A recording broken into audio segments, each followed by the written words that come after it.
Hi everyone, welcome back to Spiritual Growth Tarot and Astrology.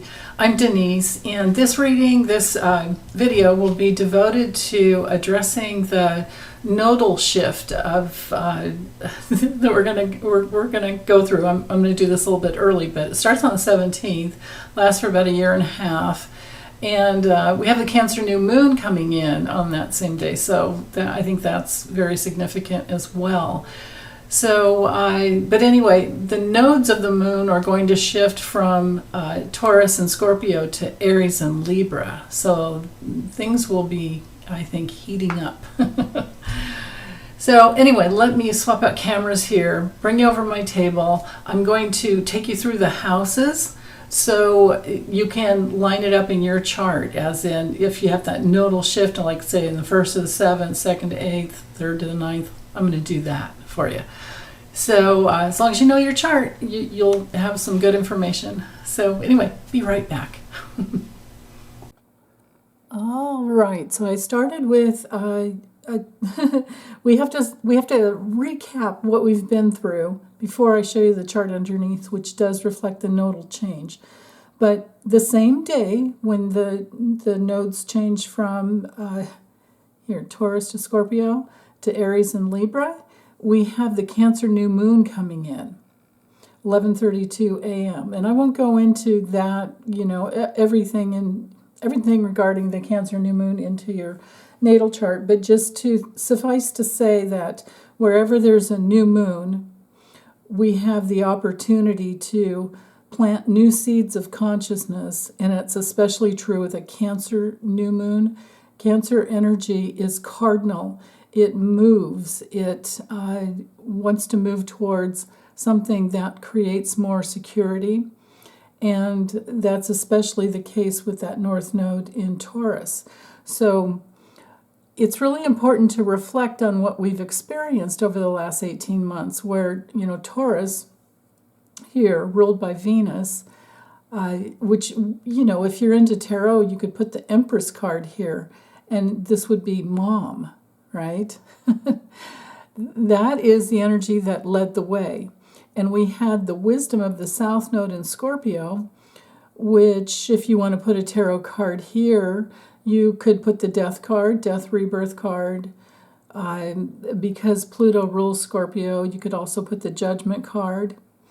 And another way you could look at the North Node, like this whole polarity, and this, mind you, will not happen again until March 20th of 2031. So that's important to note. But what we've gone through, we've gone through a lot, but just one thing that comes to mind is if you were to put the Hierophant here, and the Hierophant Tarot, major card here, and then the Death card here, and the Judgment card here, that would really drive home the whole church and state over women's bodies. That whole dynamic that we've lived through, and we're still fighting. So with the South Node in Scorpio, we had the past to guide us in what was going on politically and on the news. We witnessed massive sex and money scandals. And we are now the wiser to those abuses of power. We could look at this in another way, like I say, Venus ruling Taurus, Venus being women, and women coming into their true values because safety, Taurus, is such a concern. Think in terms of the 350 mass shootings within 6 to 7 months in the USA, with Pluto ruling Scorpio over here. I know for sure the younger generation with Scorpio and Sag, Pluto in Scorpio and Sag, they're more energized to vote because they're voting for their lives and they know it. They've grown up in schools having to, do the drill. It's horrific. So adding reproductive rights for women to have control over their bodies is within this polarity. And after SCOTUS removed Roe v. Wade and the Dobbs decision, all of these issues of safety, security, self-preservation, what we truly value, and how hard we will fight and vote for what we rightfully deserve, that's been deeply felt and experienced by the masses. So bottom line at this point, with the nodal axis, you can see it's been squaring Pluto, and Aries is involved here, right? And that will continue on. My goodness, we have the people battling with those who've been in power and who have abused that power. We could put the Devil card up here, and we could put the World card ruling Saturn up here right now. So let me go ahead and move forward so you can see, because I think there's enough of that. Pluto up here squaring the nodes is important because this will continue on through, well, Pluto will square the nodes all the way through December 7th, and then Pluto squaring Aries, or I'm sorry, yeah, Pluto here squaring Aries here.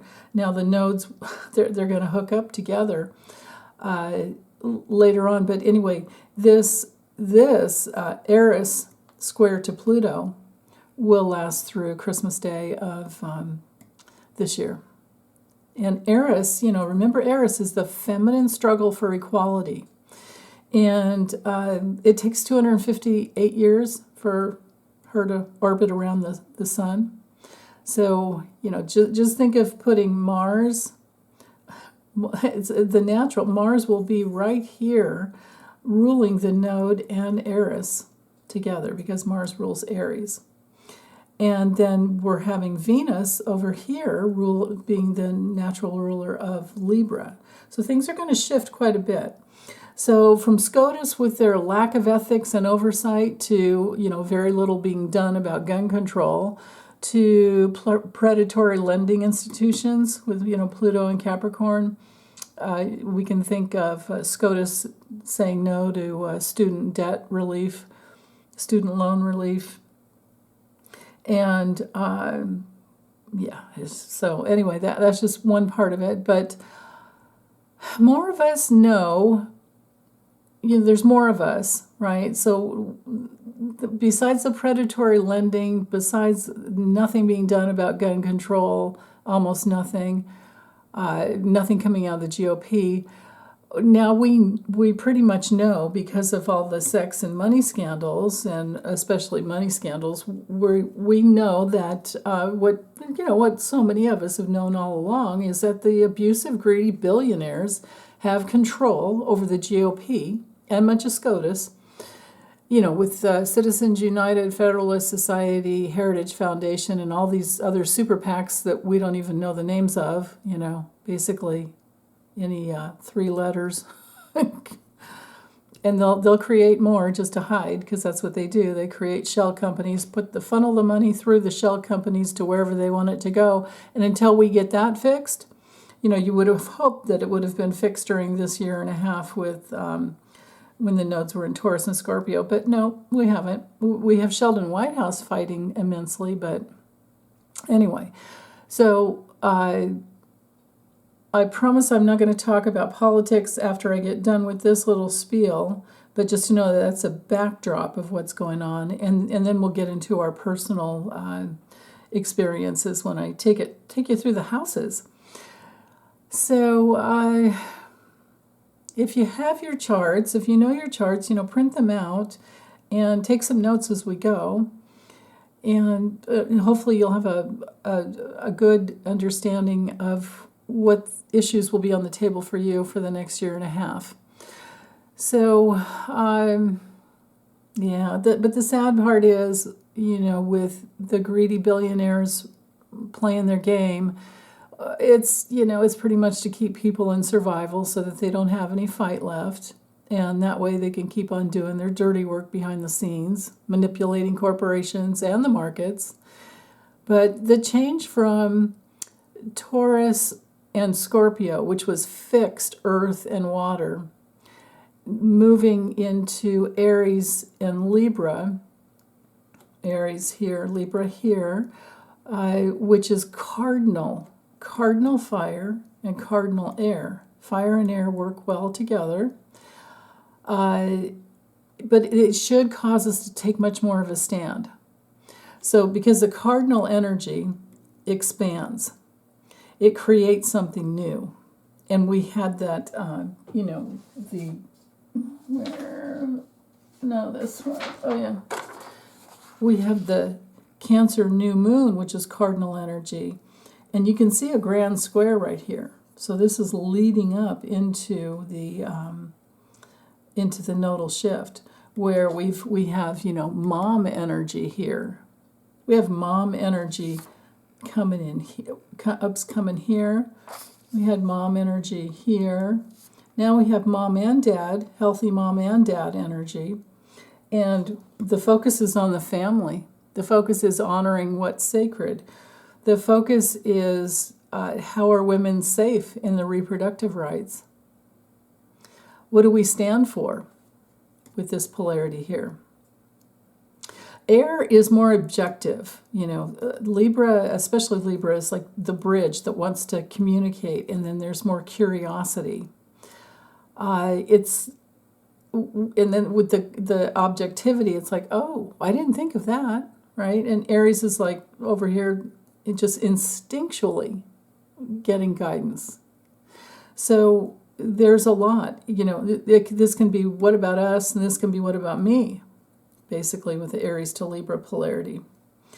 And so it's really important to remember that this is mostly about who are we, who are we, each one of us, and what do we stand for? And who do we relate to based on knowing who you are? And who are you repelled from? Because this nodal change, it's going to affect the way we relate, because something deeper inside has changed from the past. And we all know that the inner changes create the outer experiences eventually. But suffice to say, I think that the major theme about this is it's about you on the leading edge of your own life, you leading your own life. So that's an important thing to just remember. For the next year and a half, it's about you taking self-responsibility, you being the healthy mom and dad in your life, and you going in the direction that you know is right for you, and you're blazing your own trail. I love that. So, and then you can see here, I've highlighted this aspect here. This is a finger of fate, finger of God. It's a yod in astrology, whatever you want to call it. I tend to believe that pretty much much more than is fated is up to our free will. And that would be right here with Jupiter and Taurus.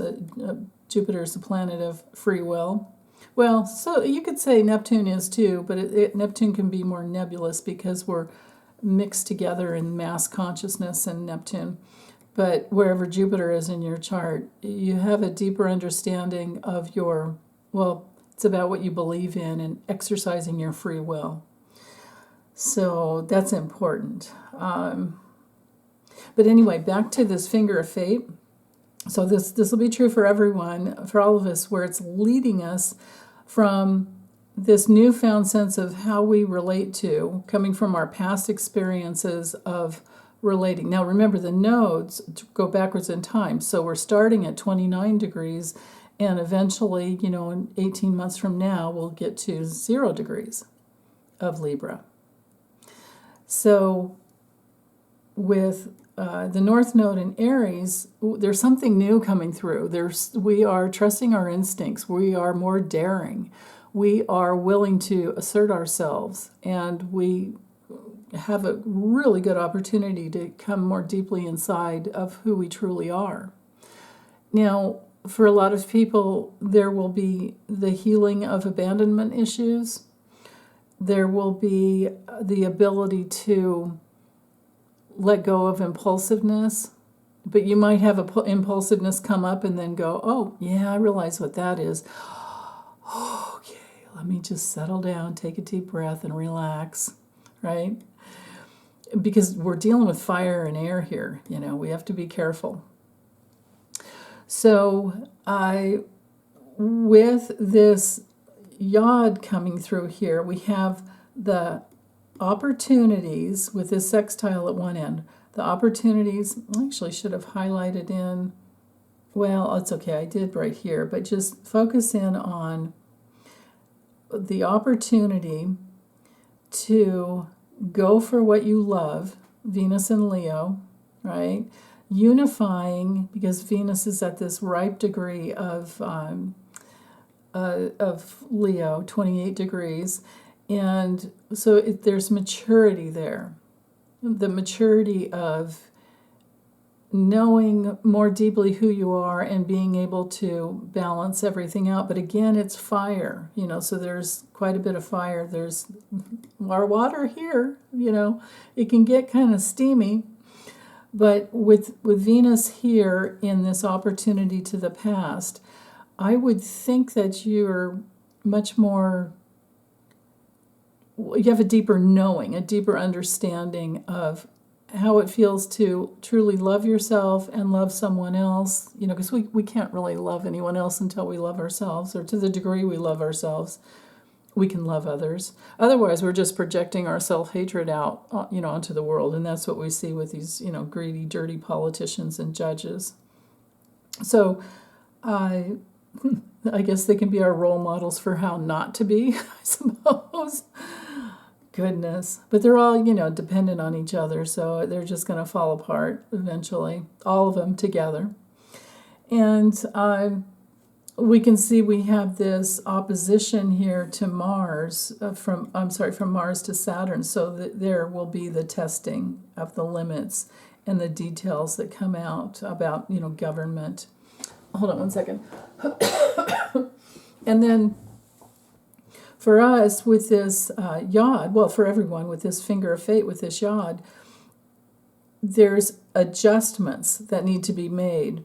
Once you know in your heart what is right, and once you've had enough experience in relationship from the past, and much into the realm of justice, what is fair, right? What matters most, what feels good in our hearts, is when we know that we are coming from a place of equality and we want everyone else to have that same equality.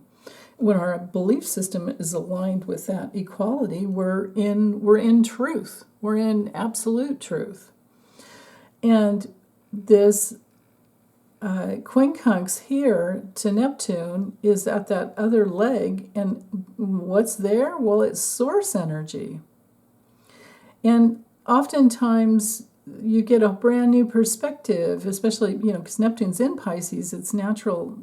Pisces is ruled by Neptune, so we have a double dose of that energy of compassion and our spiritual source. But, for some people, there will be many adjustments coming from relationships, other people, to say, hey, you need to check yourself on that. Because who are you to tell me what I can do with my body and my health care? That's my choice. It doesn't come from your church or your priest or your government, most of all, right? Because we can't ever forget that backdrop up here of Pluto squaring the nodes. This is government. We've got family and we've got government at this end. Things will shift as Pluto moves into Aquarius, but it won't be into Aquarius to stay until, I think it's January 21st, I think.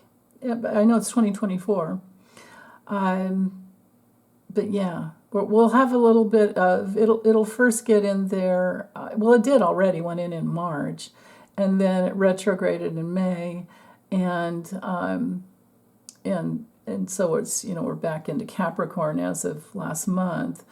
And it won't, so this retrograde here, it won't move forward to get back into Aquarius until October. So there's that. But meanwhile, we've got this new moon to kick off the power struggle. We can see, based on this map here, we can see what it's going to be like for the next year and a half, right? It's going to be the power of family voting against government that wants to control women's reproductive rights, which affects all relationships, right? All relationships. Because we all know, if you're a woman still in your reproductive years, we all know that there is no such thing as 100% effective birth control, except for maybe vasectomies and other sterilization for women. There's that. But if women don't feel that they can afford to raise children, and families can't raise children together even, and if there's no safety in the process of pregnancy and childbirth and delivery, same thing, I'm sorry, the process of raising the baby and neonatal care, all of that, if that isn't nurtured, why would people put themselves through it? Because it's such a challenging thing. So, yeah. Let's see. What else? I think it's okay to start with the houses now. I can see this other aspect of the architect here, but that will move on. And when I get to the new moon reading in the weeklies, I'll cover this more intensely. But yeah, with Venus, loving the moms, questioning the mass consciousness that's out there that could be completely just ruled by religion. And there are enough young people on the planet, the ones that are of childbearing age, hopefully they're wiser than that. But religion can keep you stuck in some dogma. If there's dogma around it and it doesn't nurture the free will of a person, and it has to do with doing what the Pope says, or we have to grow out of that. Otherwise, we're doomed. We're absolutely doomed. And it's self-defeating even on their end, but they're just not smart enough to realize that. So anyway, so let's go through the houses. If this dynamic, this entire dynamic and polarity here is happening, let's say the North Node is in your first house, and the South Node would naturally put your South Node in the 7th house. And it could be, I'll do it first this way, and then I'll do it from the 7th to the 1st. Okay, so going through the first house, it's your house of self, right? So your self will be much more courageous. Your self will be much more willing to initiate something new in your life, to make choices of the most personal. You might go through some changes in your appearance. You might be more because especially if it's at your ascendant, the ascendant magnetizes. So you might have tons more energy, right? And if especially, like, let's imagine in your first house you have Mars, or if you have Mars in Aries, or, yeah. So you're going to have Eris and the North Node in your first house if Aries is, if you have an Aries ascendant. But let's say you have an Aries ascendant at 29 degrees. As the North Node travels backwards in time, Aries is just going to sit there because it takes forever to move. Talking, what did I say, 558 years, right? If the North Node is on your ascendant, as the North Node starts moving back, it's going to hook back into your 12th house.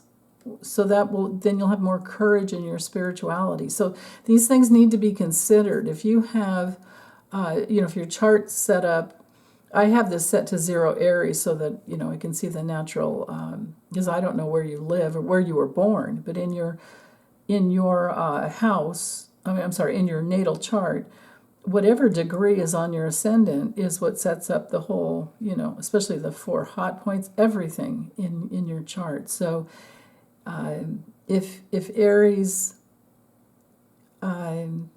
rules 2 houses in your chart, then you're going to have to consider both. So just know that. And when I get to the 6th to 12th house polarity, you're going to have to listen up for that one too, right? Same thing with all the other houses. So That's why it really matters that you know your chart. Otherwise, you're just, it's just a gullible abuse of power. I mean, it drives me insane when I see those things happen on YouTube. And especially, they'll have hundreds of thousands of subscribers, and they're, basically just saying sun, moon, whatever, but they don't know your chart. And they're talking about themes in your life, which are houses. So if they don't know your chart, it's not accurate. You have to know your own chart. Okay, so 1st to 7th. So 1st to 7th brings in, like I was saying, everything to do with your appearance, your individuality, how you move through life, your disposition can also affect your health. It can be everything that is most personal to you. And it's also about new beginnings. So you could say the theme would be new beginnings for yourself, and then in relationship to others. So because remember, the 7th house is your interaction with society. It has to do with your friends. 11th can be your friends too, but people you interact with usually on a daily level. It's the house, so 1st house, house of self, 7th house, house of others, house of partnership, competition, house of rules and agreements that you've set into place with others, business partnerships even. It's even a house, because it's ruled by Libra, it can be a house of lawsuits and contracts that we put into place. So, it is the house of marriage, so that means it's also the house of divorce. It's the house of any close personal relationship and how you deal with the public. So let's say it's flipped around and your 7th house is ruled by Aries, and your 1st house is ruled by Libra. You can expect that relationship, well, either way, but there's probably more control in your relationships, but you're going to bump up against all things that might trigger you, right? You'll be more triggered, I think, in relationship if it's flipped around. If Libra's in your 1st house, you're already coming in with, natally in your the theme in your birth chart would already be to be more open, more objective, more, wanting balance, and definitely wanting relationship and partnerships and wanting to make decisions. But you might have the problem of people pleasing, and you might have to go through, who doesn't, right? Go through tons of not being treated fairly to really get you in touch with your values and who you would value. So it's the dynamic of, and this is going to be the case for all of us. It's going to be the dynamic of self versus relationships. But if we can create, and so hear this, everyone, please, if we can create and focus on creating win-win situations for the next year and a half, while all the while that we're still, leading, we're the leaders in our own lives, we'll do the best we can. Win-win situations while you lead, blaze your own trail. And so that doesn't mean that you have to cut people out of your life, but you will eventually, and that's especially true because we went through this with Taurus and Scorpio. We really learned what our values are. We know more about what we really want. So now we're going to be able to go for it, but we might be fighting for it. So do your best to create win-win situations and not fall into the trap of putting yourself like it's me versus them. It's more of showing up and being yourself with them so that they know where you stand and they know who you are. And then there's no need for any battle. We have to, in relationship, we always have to teach people how to treat us. So just hold on to that. Okay, so now if the North Node in Aries is moving through your second house, and the South Node in Libra is moving through your 8th house, then we're in that realm of our values. What do we value most? And what is it that would help us to create more bliss in our lives? What are our material things, like money and our tangible assets? What do we carry? What do we have that can actually be moved in a new way? Because maybe there's something new that you want to do. And what are your resources with the other 8th house polarity, right? Because we're talking second house is values. You know what? Hold on. Let me pull out another chart. There's a better way I can do this for you visually. Just a second. I just thought of something. There we go. I had to go to my folder that I've used when I taught. In my membership videos or memberships at the lessons level, I have I don't know how many astrology videos. Probably a lot. I know there's 105 videos in there altogether, but cards are involved too. So anyway, if you want to learn astrology, I do have all those videos in there. So you can see here the 2nd to the 8th. Now these are simplified terms, and I will definitely expand. So self-worth, because you know your values and you have money that's your own, and you know how you want to spend it or not. And with the 8th house polarity, this is who we share our money with, who we mix our resources with, who we have sex with, what is dying in our lives that doesn't work anymore. The 8th house is, so if you're having Libra, so if this nodal polarity here, if Libra occupies your 8th house, what we're dealing with there is also, it's the major house of psychic, all psychic abilities and transformation. So the deeper work we do on ourselves, the more psychic abilities come through, just naturally, because the more we're aligned with the laws of love, the more we're aligned with the truth, the absolute truth that, life on earth can suck, but we're fine. We're absolutely fine in the core of who we truly are. And whatever we have to go through and work out, it's just a part of life. I had an experience last night, so I'm doing this recording on July 5th.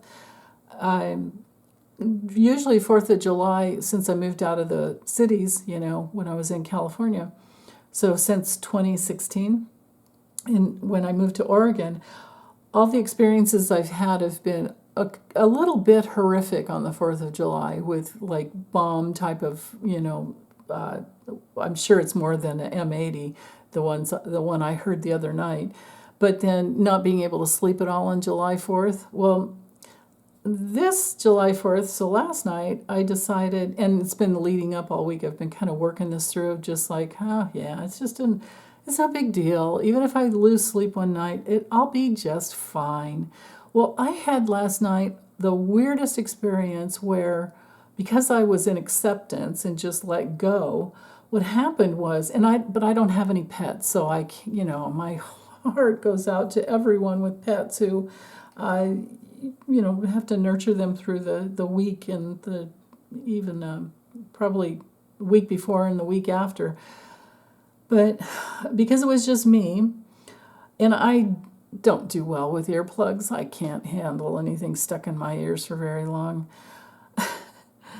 But what I did was I just had this experience of like, oh yeah, there's that noise, and I slept through it. I woke up a few times, but it wasn't very loud. I was just like, oh yeah, it's that. Okay. And I slept, I think, pretty soundly from about 10 to 5:30. So I was shocked. I mean, I woke up going, whoa, That's a first. So the eighth house is the house of letting go and transformation. And this whole second to eighth house polarity has to do with being on earth and trying to create stability and safety, self-preservation, and your values, everything, and your own personal resources. But then how we can live with our humanity, being human in a body, and then just kind of surrendering to what life brings. And no matter what, we can love ourselves through it. We can get through it as long as we're not resisting, as long as we're not fighting, right? And the Aries to Libra polarity in those two houses will most definitely, bring those issues up. So if you can just do your best to stay as balanced and objective and trust yourself through this process, it's going to help immensely. But also, this polarity coming through, remember, this is our house of taxes, and it's our house of death benefits. You could very well with this polarity coming through, receive some bit of it can be either way, where you're having to pay for someone else's funeral, or you receive an inheritance. I never know what it is unless you have a reading with me, which way it's going to go. But it's also our house of insurance. The eighth house is huge. So is the ninth, but the eighth house is definitely more so geared to all things money. So we're talking insurance and all things related to your partner's, earnings and money management tendencies. It's also our house of alimony. It's our house of money that comes in through business partners and maybe tax refunds, things like that. And it's also a house, the eighth house is our house of anything that has to do with regeneration. So we're talking recycling things, and maybe discovering something you had in your garage and you're like, oh yeah, why do I have that out here? I should bring it in the house and use that thing, whatever it is. Or just, clearing out your garage and giving things away. Yeah.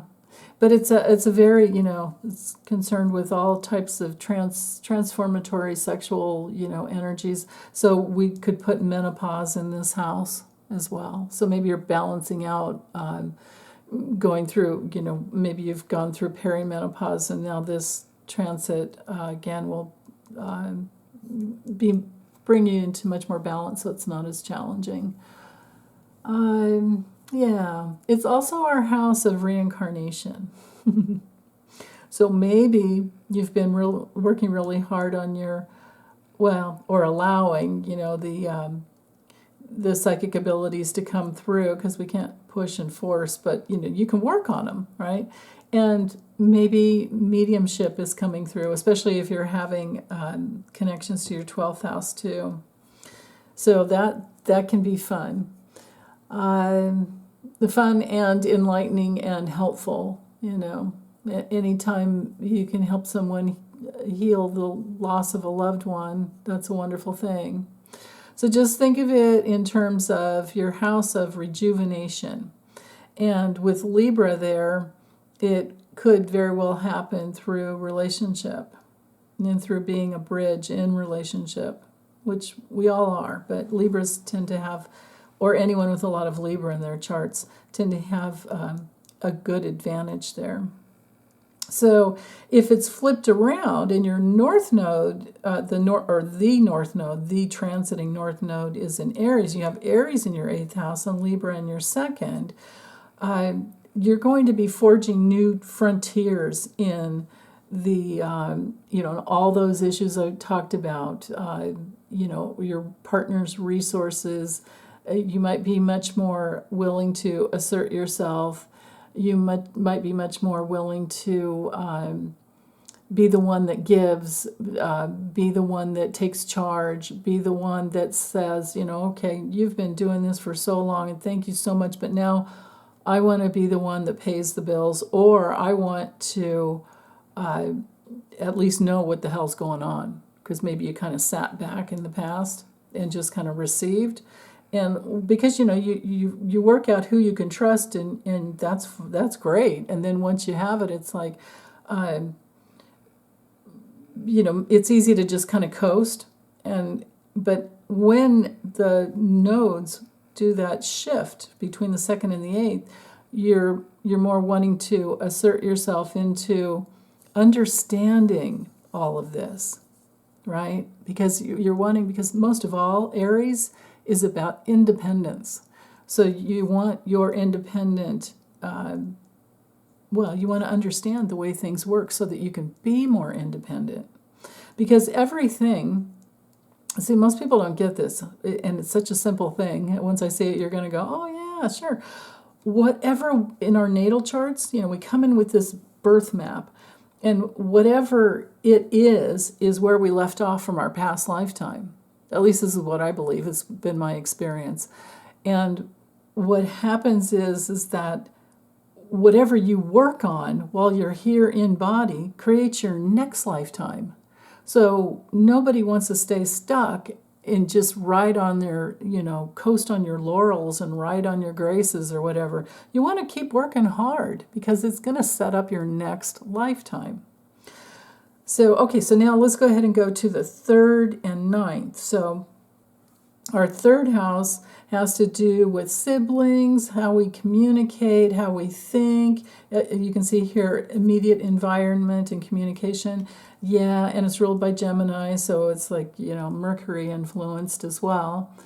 And with having the North Node, so if you have Aries in this house and the North Node transiting through, South Node up in the 9th, the North Node will lead you in Aries to try and discover all kinds of new things. You're going to want to learn so much more. The 3rd house has everything to do with how you think, and with Aries there, you're going to be wanting to learn new things. So your capacity to think things through is going to be heightened, and your ability to speak up, your ability to have conversations, your intellect will be growing immensely. And the things that you want to read and learn about and study will change probably with the North Node moving into this house, or maybe it's, with North Node in, because it depends, right, your 3rd house could be partly Taurus and partly Aries, and it's been there already, and then there's just a continuation on to something new. And now you know what you really want. And so now that you know that, we're going to move forward. So it's all about learning, I think, most of all. Learning and communicating and networking.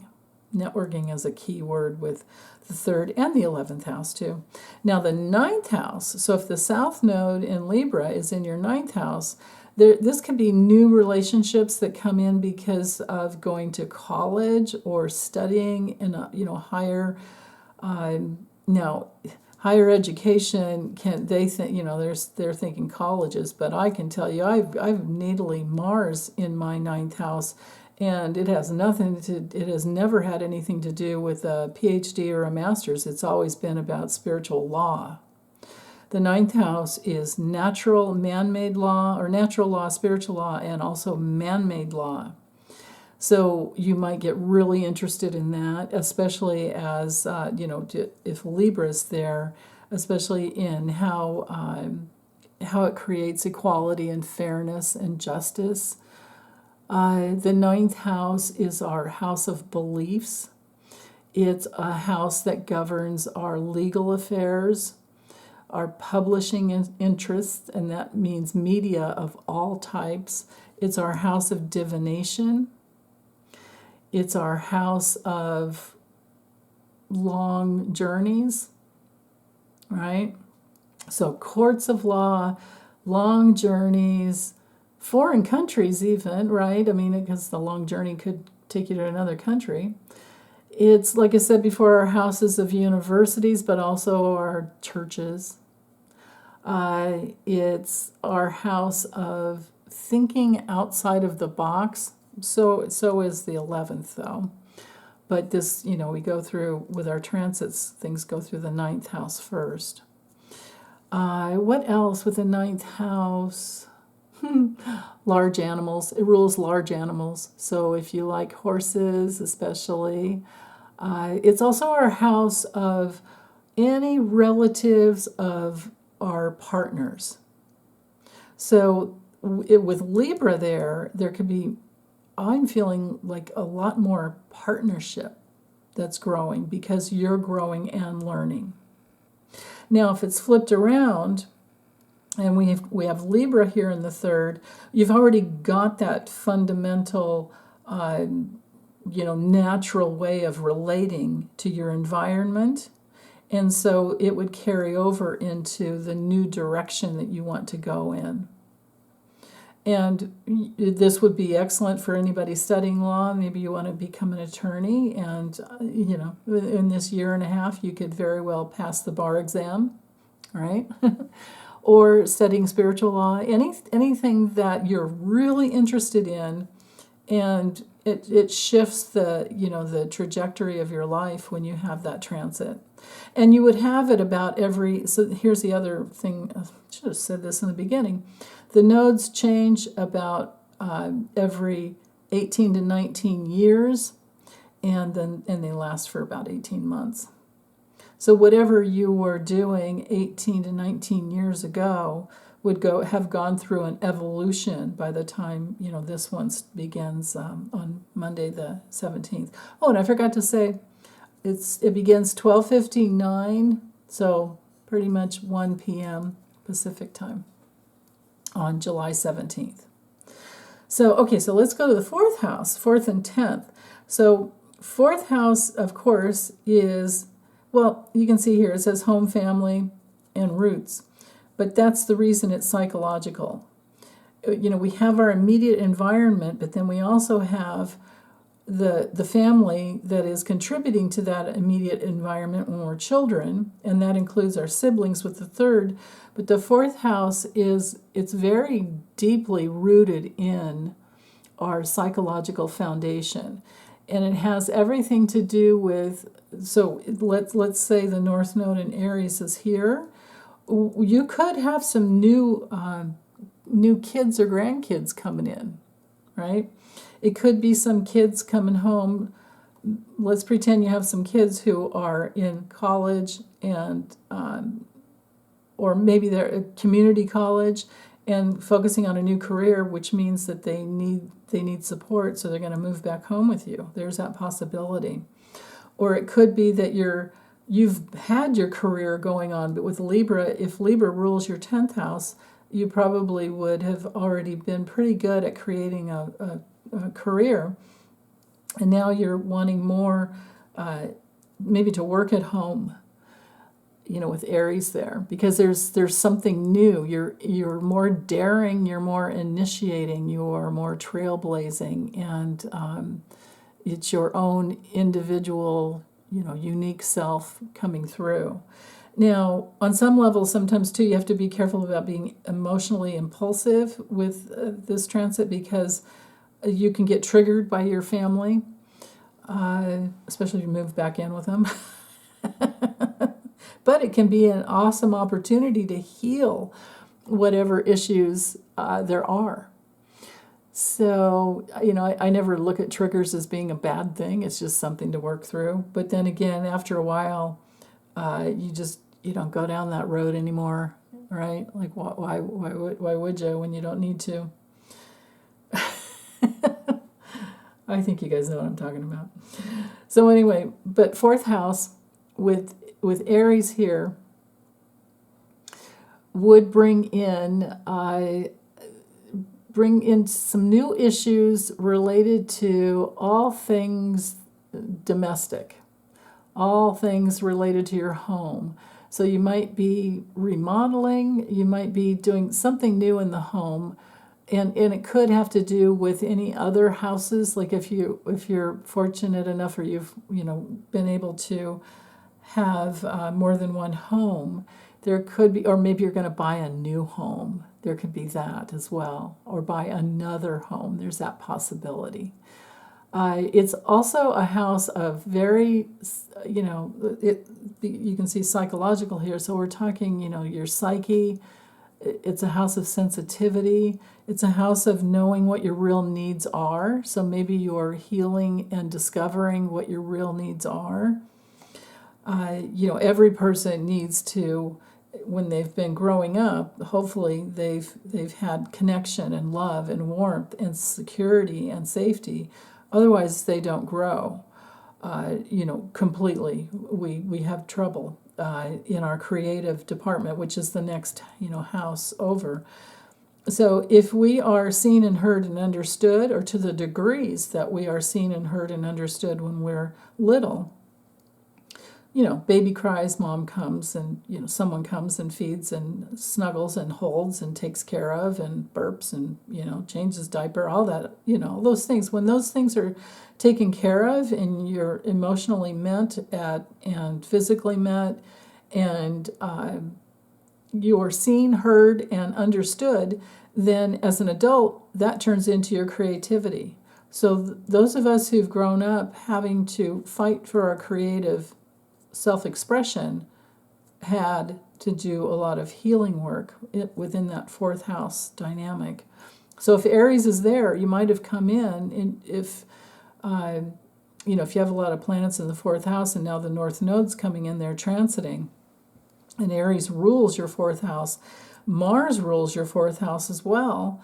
And it could be lots of, psychological battles and battles with family members and fighting to, these would be the kids that had to pull themselves up by the bootstraps and take care of themselves because somebody was slacking off, basically. And most likely they were at work all the time and they got their relationship needs met through working and being, on top of the game kind of a thing. And so if you're a kid that endured that, there will be healing work in those areas. Let's see, what else with the fourth house? This could be the flip side of having, instead of a kid coming home, it could be a parent moving in with you and you take care of them during their end of life transition. But it's just think of all things to do with mom and dad, especially mother. It's the house that represents our mother, and all relationships that were maternal and nurturing like that. Yeah, and moving through any early childhood experiences that need to heal. Let's see, what else? I think that's good for the fourth house, but for the 10th house, to have Libra transiting the South Node through that house, this brings through relationship related to how you put yourself out in life, how you participate with life, how you participate in your career, how you earn a living, what you do to earn a living, basically, how you're recognized within your community, what your community is, who your employer is, who your supervisors are. So you might have, I hope what it is with Libra there, that you'll have more fairness and justice and equality, or you might literally work hard or work with a group of people to bring in more equality in the workplace, especially for women. And so, we're talking, maternity leaves, things like that, and and maybe childcare needs, right? So that women can work from home much more easily. Or you may be finding someone who can help you do that by bringing them in your home. So it might not be a child moving back into or adult child moving back into your home, or an elderly person moving into your home. It might be you bringing someone into your home so that you can more so that you can achieve more balance and flow in your work life. So if it's flipped and Aries is up here and Libra is down here, there's going to be new frontiers in your career, and you're going to have a relationship that helps you do it, and more justice and fairness and all good stuff in your, in your home life. Although, we have to be careful with some of the signs like Libra and Pisces and Scorpio. They tend to have a little bit more of a challenge in the addiction departments. And it's because there's, there are all of these substances that can alter the way we feel, and with Pisces, well, even Cancer too, but with Pisces especially, and Libra and Scorpio, Scorpio wants to transcend something. Libra is that maybe wanting to, it's a bridge to get to somewhere else is what it is. And then with Pisces, there's that sensitivity that can be challenging. But, I don't know. I don't tend to think that there are any signs that are more addictive than others, but it can be more challenging, I suppose. There can be. I just thinking back in relationships and people I've worked with, and even people in my family, there do seem to be a little more tendencies with Pisces and Libra and Scorpio as well. So I don't know. You guys let me know how you feel about that. But for the most part, there might be some transformation that happens because of the other aspects, going on here. I'm kind of looking at both charts at the same time, where there's more courage to move forward and let go of the past. And it will affect, for if you have the North Node in Aries, it'll affect your home life. And if you have the North Node in Aries in the fourth, it would be more, it would affect your career. Well, it's gonna affect both. That's just the way it is.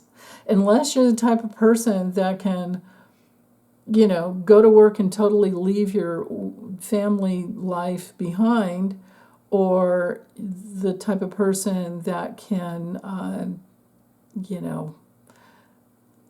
leave work at home and don't bring it home with you. I guess there's more of a balance that will be learned in those departments within the next year and a half for you guys. So let's go to the fifth house now. So if the North Node, fiery Aries, is in a fire house ruled by Libra, and again, it'd be like putting Mars here in the fifth house, you're going to want more pleasure in your life. The fifth house is more self-expression, more maybe games like recreation type of things that you do. Could even be more romance and love affairs, but all things social. And it's especially true if Libra's in your 11th house natally. To have the nodes in those two houses will bring in more friends that you want to have fun with and join in with, and maybe be even some type of leadership energy coming through in your creative self-expression. And then with Libra in the 11th, you would have more of a tendency to be open to those, especially if there's planets there in Libra too, more open to aligning with organizations and friends. And it's also, our 11th house is our house of hopes and dreams and wishes. So goals. So basically goals, new creative new goals in your creative self-expression. So let's see, what else with the, anything else with the fifth? I think that's pretty much it with the fifth. It's basically what you want. And with Mars there, you're going to want it. You're really, really going to want it. Mars ruling Aries there. Yeah. It's also the house of children. So it might be new frontiers that are forged in helping children, and the organizations that you're involved with that are working for children. And then coming from that 11th house perspective, it's about society at large, right? It's like the people, house of the people, and especially when once Pluto moves into Aquarius for good in 2024 or next year, there's going to be a lot more power for the people, right? Yeah. To have Libra in the Aquarius house would be pretty cool, actually. To have a chart set up like that, it's actually pretty cool. To have Aries in the 5th and Libra in the 11th. If anyone out there has that, let me know how it is for you. So anyway, let's see, what else with the 11th? It's the house of awareness. It's ruled by Uranus. So awareness, inventions, enlightenment, and all the groups and friends that are like that as well. It can be just acquaintances, it can be colleagues, but most of all, you have in this house the ability to advance whatever you're trying to create, whatever your objective is here with this polarity. So if it's the other way around and Aries is in the 11th, Libra's in the 5th, it's still pretty much the same thing. It's just that if Aries is up here in the 11th, you're really going to be a person that goes towards, putting a lot of energy into groups, into managing probably groups. You're probably very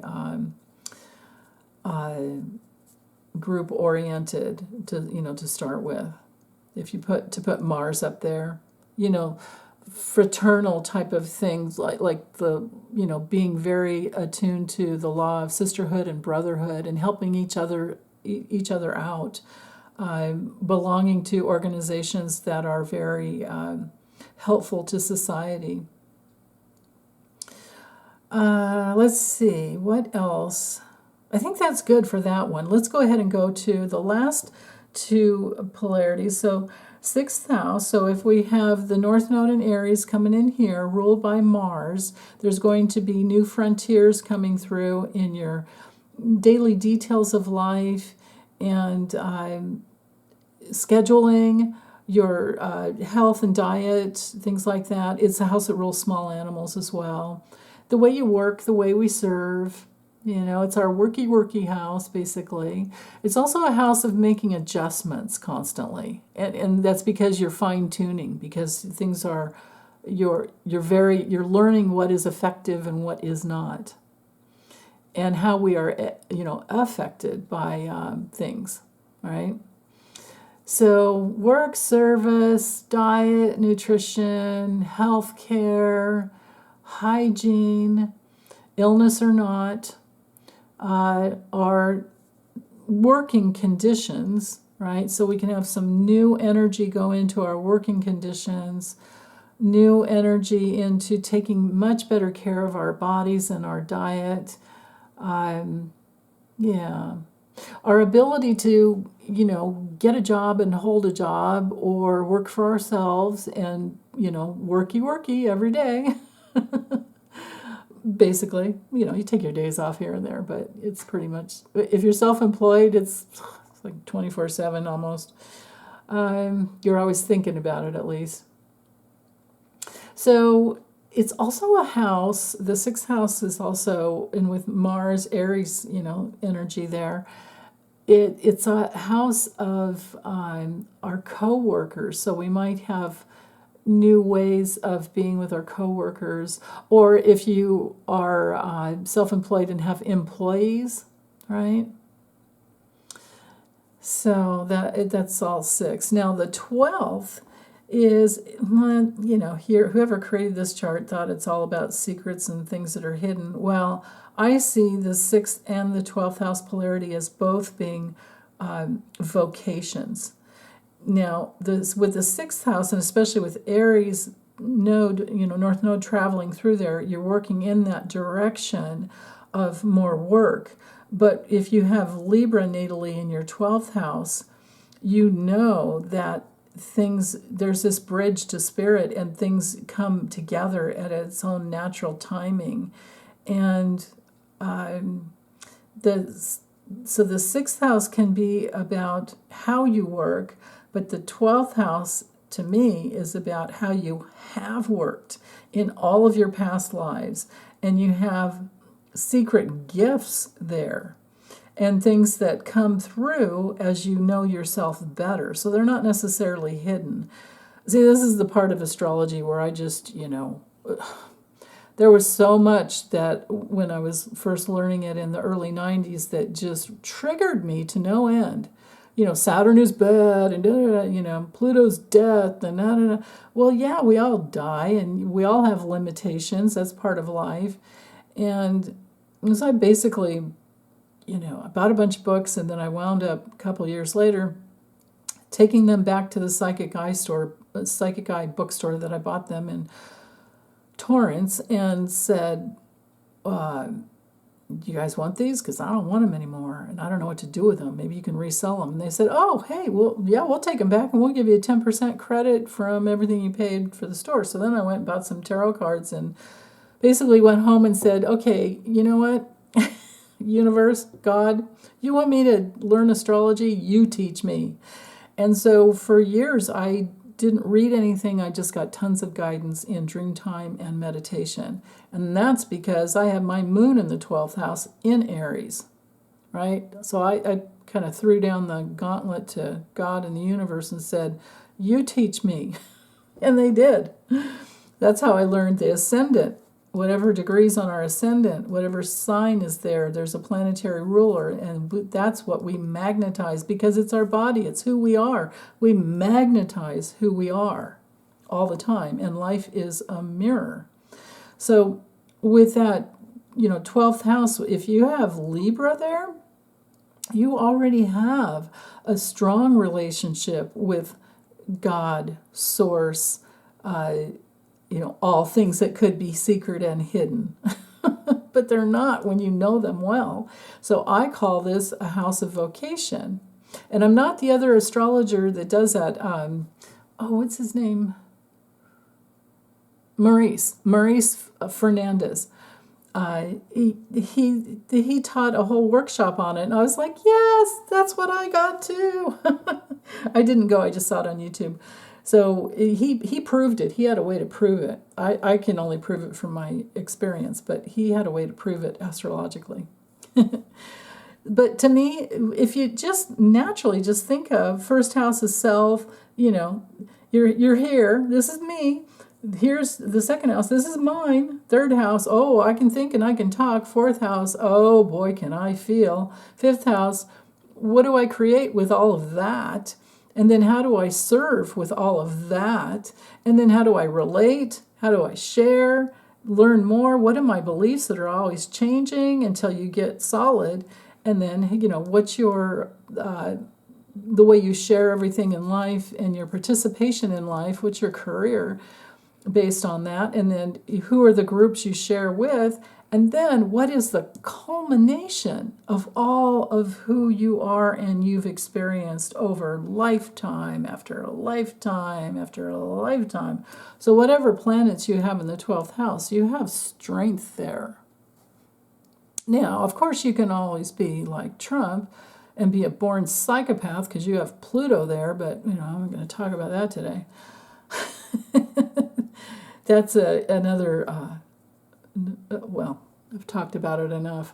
But anyway, so 12th house is, instead of secrets and things that are hidden, how about we just knock that out there and say psychic, sensitivity, source energy. I don't see it as being a house of, it can be a house of limitations and bondage, but that's if you have terrible karma. But you will learn. So how can it be so bad, right? Because if we learn eventually, then that's all that matters. And we all learn eventually. So let's see, what else with the 12th house here? If you're coming from Aries in the 6th, North Node transiting there, South Node, to me in Libra, it would be like a bridge of all things psychic, sensitive, resourceful source energy, resourcing yourself in source energy. And you might be, because of, 12th house to me is also the house of meditation. You might be very concerned with helping other people, because it's a very compassionate house. It's, you're mixing Libra and Pisces here. So, yeah, if you're going to deal with this polarity, some of you will have the addictions to deal with.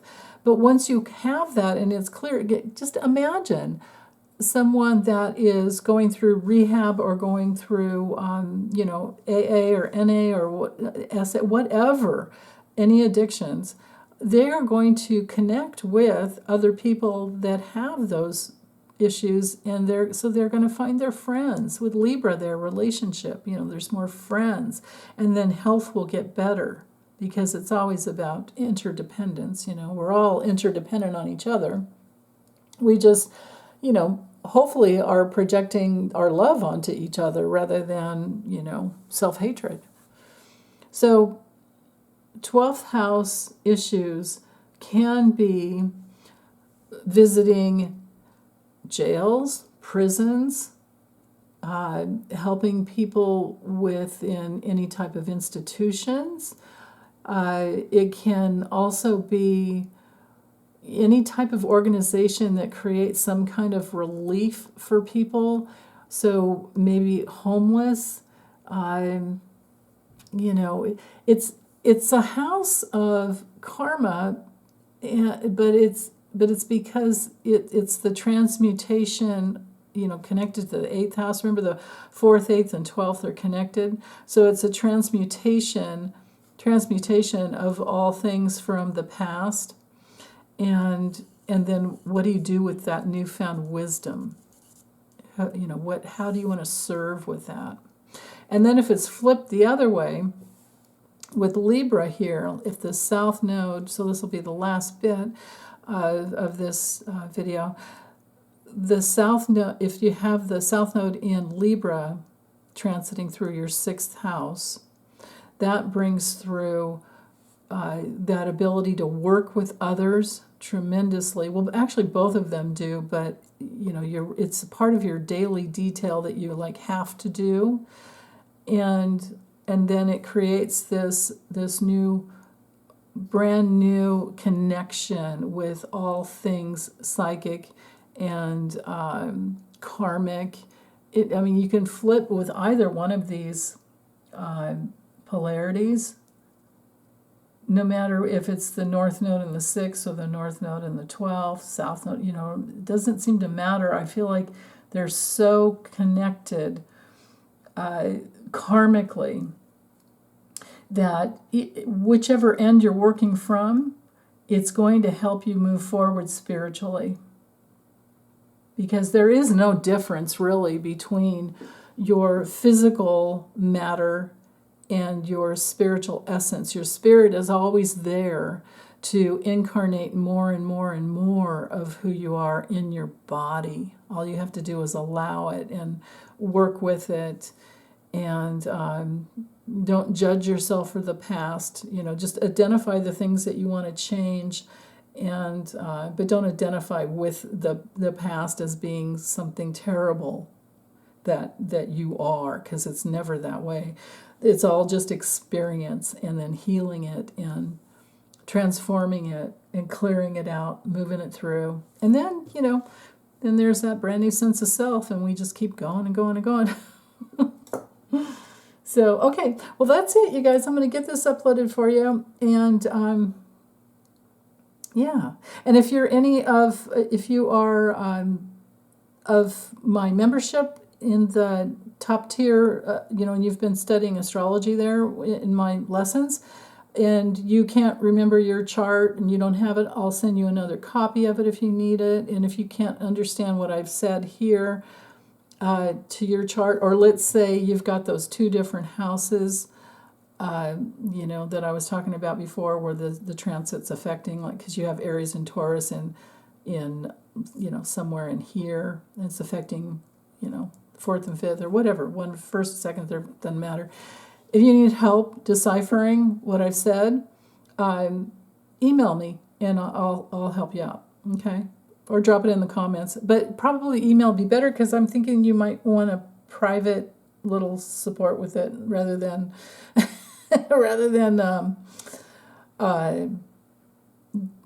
me putting it out there publicly, like in a comment on YouTube. It's out there for everyone. Yeah, but only at the top tier. Those are only for the ones that are members still there and have been.